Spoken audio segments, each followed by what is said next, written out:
To where I wanted to start the conversation, it occurred to me years ago that when a stick gets stuck in a river, it doesn't need therapy. It needs a nudge back into the flow. Yeah. And that struck me very early. And for me, what's been different about seeing that in the last 7 years, since sort of working in this principle-based understanding, has been seeing that it seems to me that what gets stuck is the natural flow of thought. So when I am stuck, when I feel stuck about something, so I'm stuck about something to do with money or the business or my wife or family, what's stuck is I'm just in a loop of thinking, almost like an eddy in the river. And when I get unstuck, however it is that I happen to get unstuck, and there's a lot of different ways that seem to get me unstuck, what gets me unstuck, what happens is I just am back in the flow. I haven't necessarily gotten that much further, but I'm not stuck anymore. And so that just struck me as an interesting starting point, because I think sometimes we associate getting unstuck with getting to the end. And for me, some journeys are way longer than that. But if you're in the flow, you're good. And it's only when you're kind of in the eddy, and I think there's a bunch of levels to that, because it's one, not knowing that's what's going on. Yeah. It's two, thinking that I'm stuck or life is stuck, which then suggests different solutions than if my flow of thought is stuck. And then there's that whole thing about living in flow, which is sort of in the work I've done for 20 plus years of performance coaching. That's what everyone wants. Yeah. They want to live in flow. And what I've come to see is that flow is intimately related with thought as well. Yeah. So that would be an understatement. Yeah. Discuss.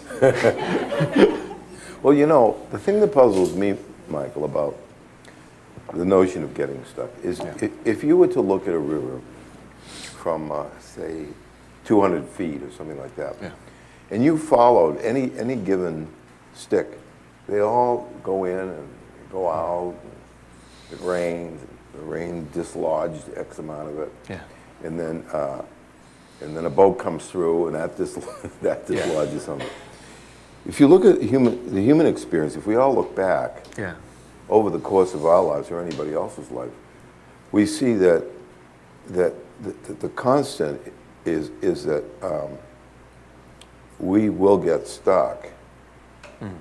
Another constant is we'll get over that stuckness.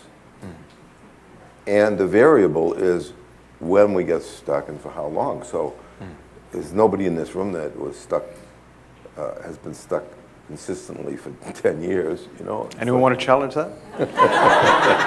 Do I hear 1 year? Raise your hand if you've been stuck for a year. Okay, 1 year, we got 1 year, we got 1 year. 2 years, 2 years, stuck for 2. 2 years, I have 2 over here. 3 years, anyone been stuck for 3 years? 3 years? Oh, we got 3. Okay, 4 years, 4 years, anyone stuck for... Yeah, but I get the point. You better stop before we get to 10. So I think that, when a person's in their rocking chair and in their later years and they're looking back, and they're looking back at their kids in school, the grandkids in school, and the grandkids say, "Oh, I'm really stuck. I'm stuck in this relationship."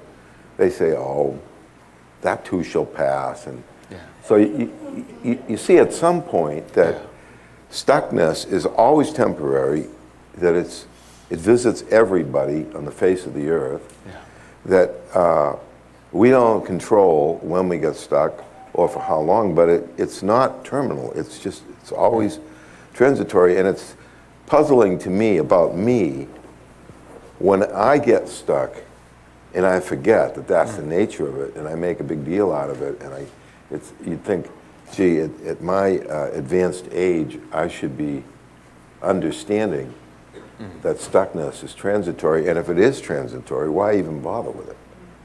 It's not like the reason people get unstuck is because they work hard to, usually that's the opposite, they get more stuck. It's like the tar baby doing that. So without any effort on anybody's part, you can look at someone and say, you will get stuck and you will get unstuck. George Pransky, psychic. Yeah. Yeah. You know, with the grandkids, you want to say that they're in school and they bring up these things, and you know they'll be over it. You know. Yeah. Well, we used to do it with the traffic lights. You know, we used to blow the traffic lights from red to green. Yeah. You know, sad when they caught on to that one. But,